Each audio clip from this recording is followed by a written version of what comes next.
Voilà, éduquer une femme, c'est éduquer toute une nation. Nous avons l'habitude de le dire souvent parce que la femme sage, c'est celle qui bâtit la maison, mais l'insensée, elle-même renverse sa maison avec ses propres mains. Madame, Messieurs, bienvenue à vous à ces magazines Femmes en Or. Aujourd'hui, nous allons faire l'exception parce que nous allons recevoir un homme en H majuscule, un homme en or. C'est-à-dire, nous allons recevoir une personne qui encadre aussi les femmes, qui encadre les couples, qui travaille pour le bien-être de la famille. Il s'agit de Monsieur Mabanza. Bienvenue. Bonjour, bienvenue à vous. Bonjour Nacha. Vous êtes déjà bienvenue et je vous souhaite aussi la bienvenue. C'est mon nom, oui. Merci. Ok. Alors, Monsieur Mabanza, ne vous étonnez pas parce qu'on en a fait appel à vous. Nous allons parler avec vous d'un sujet vraiment un sujet intéressant parce que récemment, il y avait un sommet qui avait réuni presque plusieurs chefs d'État pour parler de la masculinité positive. C'est-à-dire un sommet qui avait réuni les hommes donc pour parler de la cause, pour la cause de la femme. Alors, j'espère que vous êtes à la hauteur parce que vous encadrez les femmes, c'est ça? Oui, au fait, Madame Nacha, permettez que je vous dise que je suis bienvenue Mabanza. Okay. Et je viens avec une étiquette okay. de responsable de la branche Harmonie et Bonheur Conjugal okay. de l'Institut supérieur de la famille du couple, oui. qui est une émanation de la communauté famille chrétienne. Okay. Et l'Institut, au fait, a 4 branches. Oui. Je ne vais pas vous prendre beaucoup de temps, mais nous avons 4 branches, dont la session Une seule chair. Oui. Nous faisons la régularisation de mariage. Et nous avons la convention parrain-filleul. Okay. Et enfin, nous avons l'harmonie et bonheur conjugal, dont j'assume la responsabilité. Okay. Donc, le sujet qui est la masculinité positive, et c'est un sujet d'actualité. Oui. Et bon, avant que vos questions arrivent, oui. je suis très à l'aise d'aborder ces sujets avec vous. Ah, très bien. Merci. En tout cas, monsieur, bienvenue. Merci à vous. Vous êtes responsable de la branche harmonie conjugale. C'est-à-dire qu'il y a un bonheur quand même dans le mariage, c'est ça. Par rapport à ce que les gens disent, le mariage c'est l'enfer, le mariage de comportement, de désastre. Non, ça ne va pas dans les mariages. Mais vous, quand même, vous dites que non, il y a un bonheur dans le mariage, c'est ça? Oui. Oui. Et d'ailleurs, dans la communauté famille chrétienne, le message que nous lançons, le mariage, c'est un lieu de bonheur et un non de malheur. Okay. Donc, pour vous dire que le bonheur est partagé par 2 personnes. Le bonheur est partagé par l'homme et la femme. Et nous disons plus par la femme parce que la femme qui tient la maison. Okay. Si la femme est à l'aise, l'homme bénéficie justement de ce bonheur. Et ce bonheur-là, c'est la femme qui amène le bonheur ou bien c'est l'homme qui donne le bonheur à la femme? Là, vous me demandez de revenir sur le sujet masculinité positive. Je vous amène là. Voilà. Au fait, la masculinité positive, c'est un concept. Aujourd'hui, comment je peux définir ça? C'est au fait un regard de l'homme okay. vis-à-vis de la femme. Okay. Mais pas n'importe quel regard, c'est un regard positif de l'homme vis-à-vis de la femme. Okay. C'est ça la masculinité positive. En d'autres termes, l'homme qui regarde sa femme du côté positif, il bénéficie de tout ce qui est positif et tout cela va concourir au bonheur dans le couple. Donc pour dire que le bonheur, c'est au fait, c'est la joie partagée entre 2 êtres. Okay. Mais il faut contextualiser ça parce qu'il y avait la tradition où où la femme n'était qu'un objet de plaisir. Okay. Mais avec l'évolution, on a compris que la femme, c'est un être semblable à l'homme, un être égal à l'homme. Et aujourd'hui, avec la croyance, nous qui croyons, nous savons que l'homme ne peut pas se prévaloir sans la femme. Okay. Donc pour dire que le bonheur est vraiment la conjugaison des efforts de 2. Ok, parce que vous avez dit que non, il faut que l'homme regarde sa femme de manière positive, c'est ça. Ces regards positifs, c'est quoi ces regards positifs? Voilà, le regard positif, je vous donne juste un exemple, Madame Nacha. Oui. Vous allez voir, la femme a toujours été considérée comme un objet de plaisir. Okay. Quand vous regardez par exemple les publicités, oui. par rapport à la musique, ou des publicités par rapport au marketing, Aujourd'hui, nous avons CanalSat. Oui. Vous allez voir que la femme fait la publicité à demi nue. Mais pourquoi pas l'homme ne peut pas faire ses publicités à demi nue? Ok. L'homme, on le protège, mais on expose la femme. Ok. Au fait, c'est la conception traditionnaliste Oui. qui prenait la femme comme un objet. Et aujourd'hui, je dis, le regard doit évoluer. Un homme qui est resté dans un regard de tradition ne bénéficiera pas des atouts de la femme. Mais qu'est-ce que la tradition a fait à la femme? C'est ça le problème. Oui, au fait, là, je vous amène. Moi, j'ai été Elenga Mwinda. Ok. Elenga Mwinda, la femme a été considérée comme un être qui reste à la maison. Ok. Ça signifie que la femme ne pouvait pas sortir de cet espace qui est la maison. Wow. Et c'est la femme qui devait tout faire comme service à la maison. Mais aujourd'hui, nous, par exemple, dans la conception famille chrétienne, nous disons déjà que, d'ailleurs c'est comme ça que moi je suis très à l'aise, la masculinité positive est arrivée très tard, la famille chrétienne avait déjà anticipé. Okay. Et nous, dans la famille chrétienne, nous avons parlé de changement de rôle. Changement de rôle. Changement de rôle.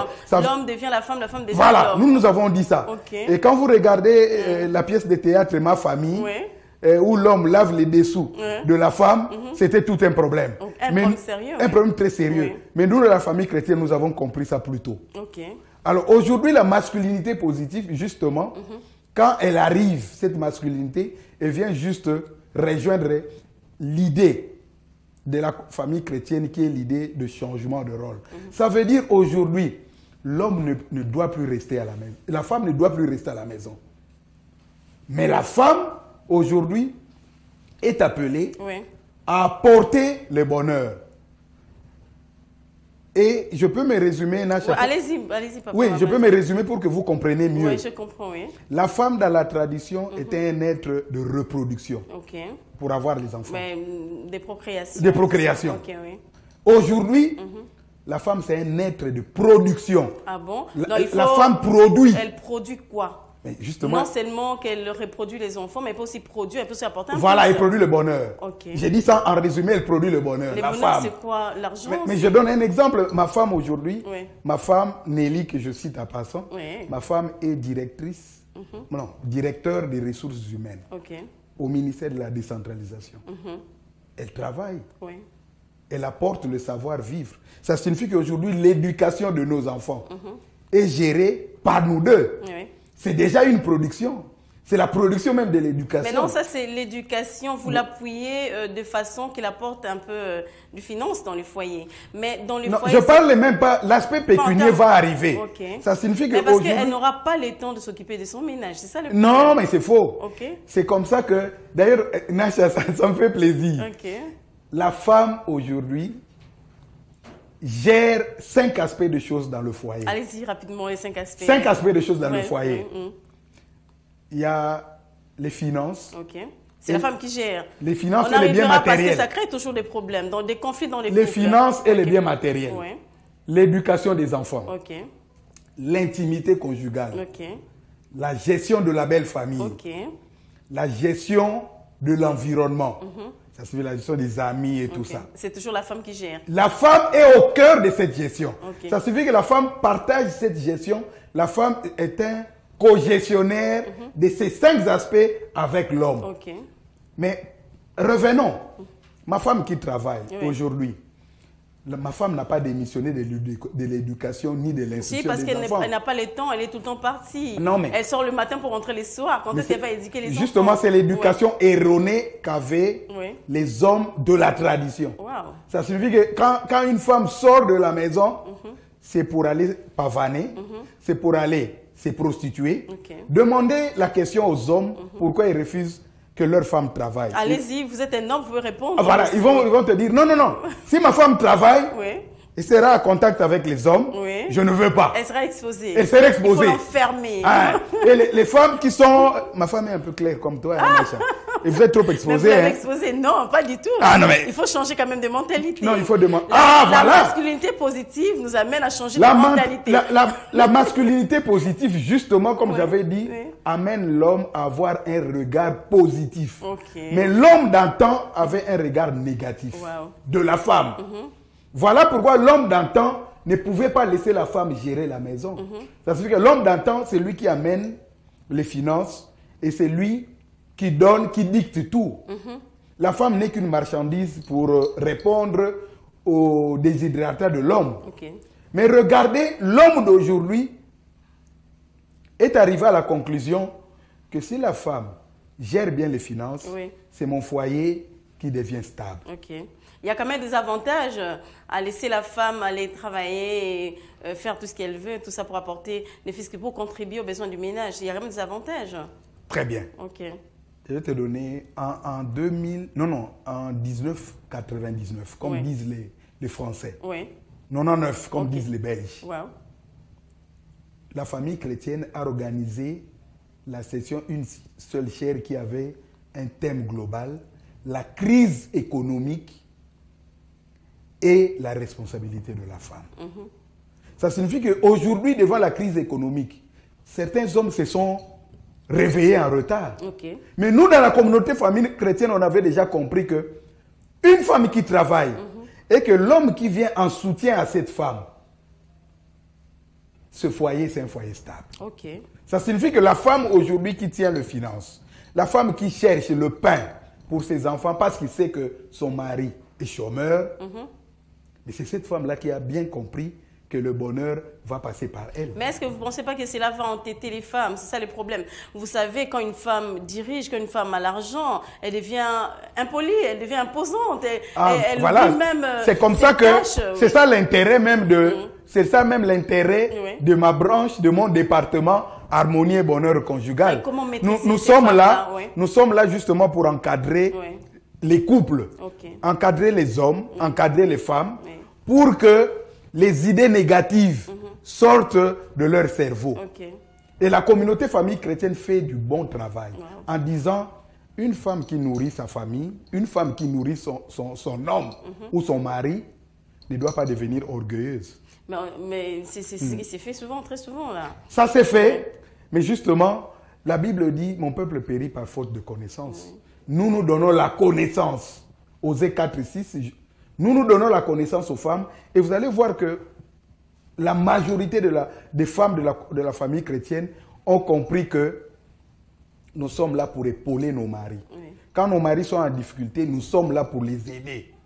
Et quand nous les aidons, nous sommes là pour ne pas crier ou crier ailleurs que voilà, cette famille-là est stable à cause de moi. Oui. Voilà pourquoi aujourd'hui, les hommes de la communauté famille chrétienne ont précédé la masculinité positive.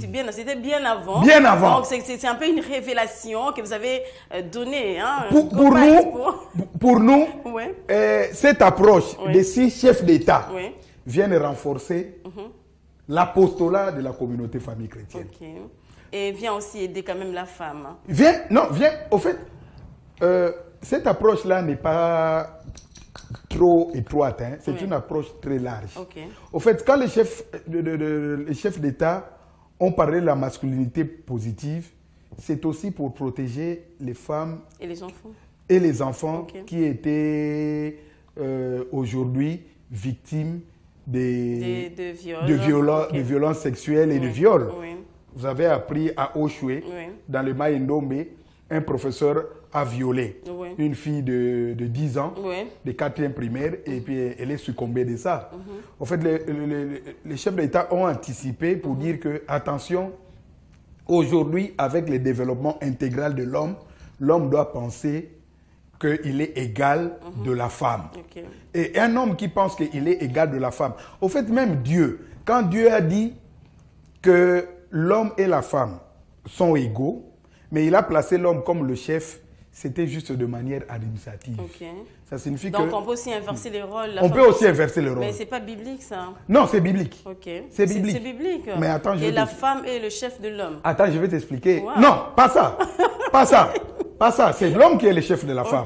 Mais quand je dis que l'homme et la femme sont égaux, c'est biblique. C'est biblique. Je vais te dire, je vais te citer Ecclésiaste 4. Ça, c'est la pensée de Salomon. Salomon a dit, le travail de deux personnes donne un bon fruit. Quand l'un tombe, l'autre est là pour le relever. C'est Ecclésiaste 4, 9 à 12. Dire si deux valent mieux que un. Voilà, deux valent mieux que un. Voilà, c'est justement le verset en question. C'est Ecclésiaste 4, le verset que vous venez de citer, c'est le verset 9. Ecclésiaste 4, 9. Deux valent mieux que un. Parce que si l'un tombe, l'autre est là pour le relever. Mais on n'a pas dit que c'est seulement la femme qui va tomber. Alors, vous allez dire un mot à tous ces hommes qui pensent que la femme est limitée toujours à la procréation. Parce que si on parle de la masculinité positive aujourd'hui, l'homme doit aussi donner de l'espace à la femme. Mais c'est justement ça. La masculinité positive, ça veut dire que l'homme voit la femme comme un être incontournable. Ça signifie qu'aujourd'hui, si je vais opérer seul, c'est pour vouer à l'échec. Mais quand j'opère avec un être qui est semblable à moi, nous allons au bonheur dont j'ai parlé au début. Donc c'est important que l'homme considère la femme à tout moment qu'il veut prendre une décision. Et d'ailleurs, je l'ai dit, les 5 aspects dont j'ai parlé, ça signifie que vous ne pouvez pas parler des finances, vous ne pouvez pas parler de la stabilité de votre foyer sans considérer la femme.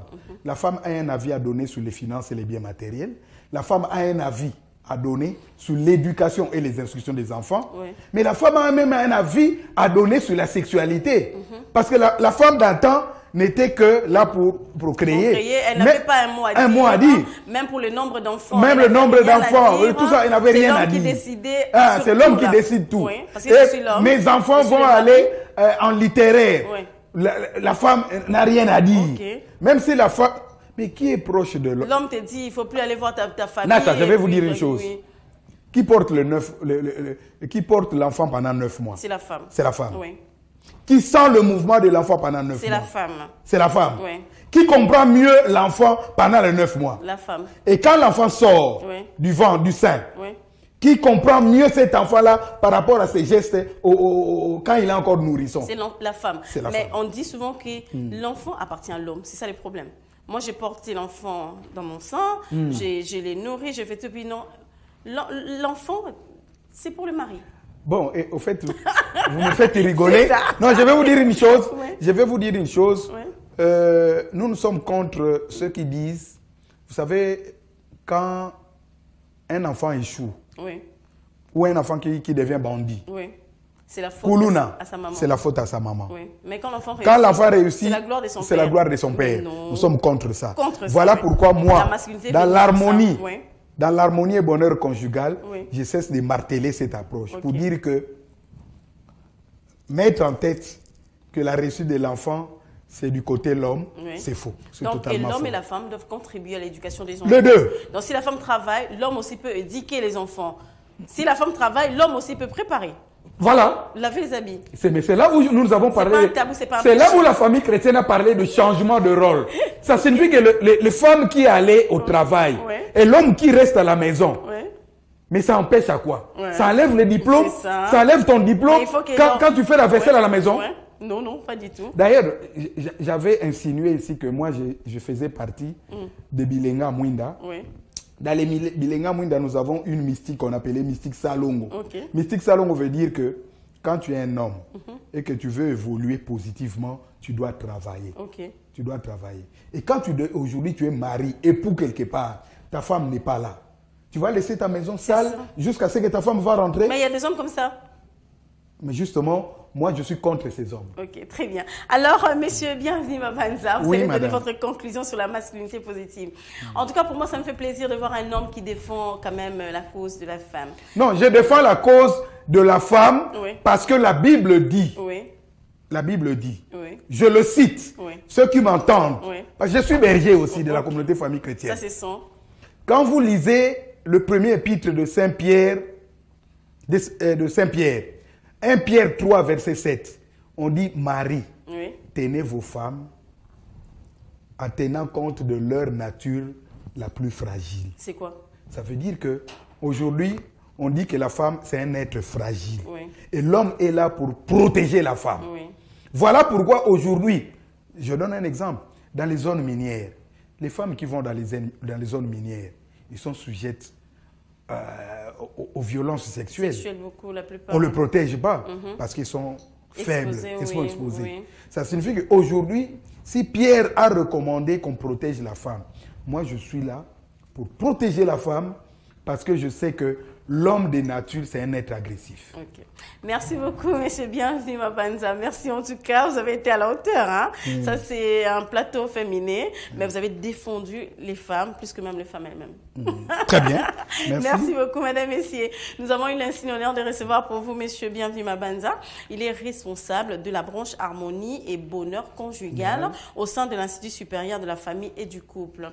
Donc, vous formez en tout cas les couples. Bon courage à vous et merci à toute votre équipe. Merci beaucoup. Merci, Nacha. Merci beaucoup à l'équipe qui m'a accompagné ce soir. Merci à Lazik Makoukoula, le réalisateur de cette émission. Je vous dis merci en tout cas. Merci, papa. À très bientôt.